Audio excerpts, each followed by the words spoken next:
how to give your newborn baby a bath. Let's talk about it today.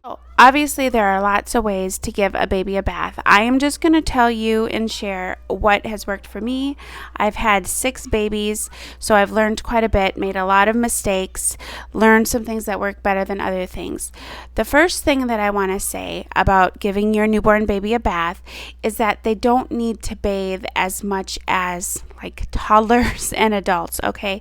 Now, I always suggest bathing them more in the summer than in the winter because, in the winter their skin can get dried out. And in the summer months, we're more sweaty and clammy and stuff like that. But you don't need to be giving your baby a bath every other day, or certainly not every day. For example, my newborn is 3 weeks old and I have given him 3 baths. Maybe that does come out to once a week. And so, that's the first thing that I would say about giving your newborn baby a bath. The second thing is to really invest in a good, infant holder bathing device. I've tried them all. I've tried mesh where they sit. I've tried the really hard ones that you fill up with water. The best one that I have found is the Angel Care bath tub thing. It sits in your bathtub, and it's got a non-skid material on the back of it. This one has worked the best for me. I will link it in the description, as well as you will see a picture of it, a video of it here in this video as well. So after you have that, this is what I would say. Okay, step 1, make sure your water is not too hot. Now, tepid water, however you say that word, just slightly warm, because, you don't want to burn your baby's delicate skin. The next thing that I do when I give my baby a bath is, so I place the tub, my Angel Care tub, inside my tub. And the first thing I do is I put a hand towel on the back of it. Now, the reason I do this is I've learned is that material can be cold, and so I lay that towel down. And then the next thing I do is I take a cup of that warm water and I kind of pour it over it. So he's going to be laying on something warm. The next thing I do is I put my washcloth in the water so that it can get wet and stuff like that. Now, you can go and get the baby washcloths, but I kind of think that those are kind of harsh, actually. I know they're for babies. This is the tip that I have. Go into the cleaning aisle in Walmart or wherever you shop and get a duster rag, those microfiber rags for dusting. They are so soft and they're larger than the typical baby washcloths. Use that. I've been using that, and it's just amazing because it's, you got more fabric to work with, and it's bigger.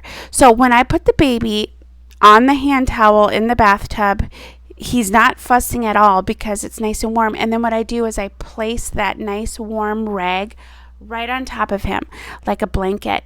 And your baby is going to love this because he's used to being in the womb, and so he's going to love it as long as he's not cold. And so start putting water on him, drape some water over his head. Cup your hand here and put some water over his head. Wash him as you would. The places that you should focus on: under the neck, in that crease. Now, your baby's not going to like it because you're going to have to really spread it open because they make cheese, okay?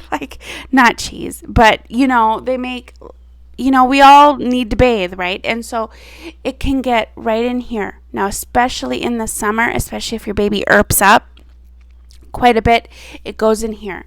Now, take it from me, because with my first baby, I did not realize that I should be doing this, and my mom did eventually say, "Hey, are you doing that?" She was just assuming that I was, and I wasn't. But it can get crusty. Second place that you should be focusing on is behind the ears, because it can get really crusty back there, especially if they irp up. It's going to go in the neck and it's going to fall behind the ears, and it can get crusty there. So use that rag and really, and you can even hold the warm washcloth and it will kind of soften anything if it's there. Next place, under the arms. Your baby's not going to like it, but you need to spread that open. Spread it completely open because, some cheese is sitting in there, and you need to get that out. The next place is like in the groin. My baby, he's a boy, so I really got to get in there. Poop and urine and everything can really get in those creases, down by the legs, the thighs. Open up all those chunky places, because cheese I keep saying cheese, but that's the best way I can describe it. I don't know. Builds up in those places. And then, every once in a while I'll be laying that washcloth. You can even have two.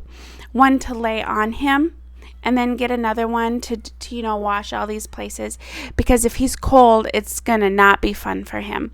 And then, he's going to just love that bath.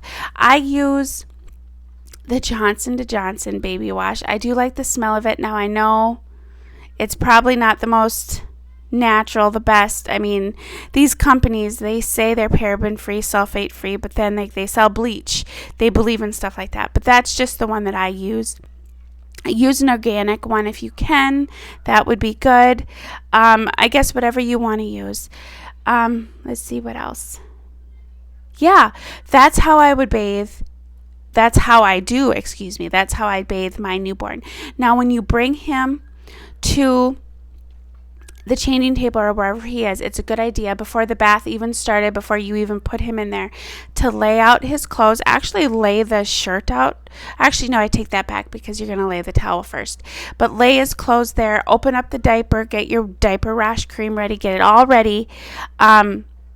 Something I should have said, don't take the baby's diaper off until you're in the bathroom, because your baby, if he's a boy, might pee on you and pee all over everything. That happened to me recently, and it was just, it happens.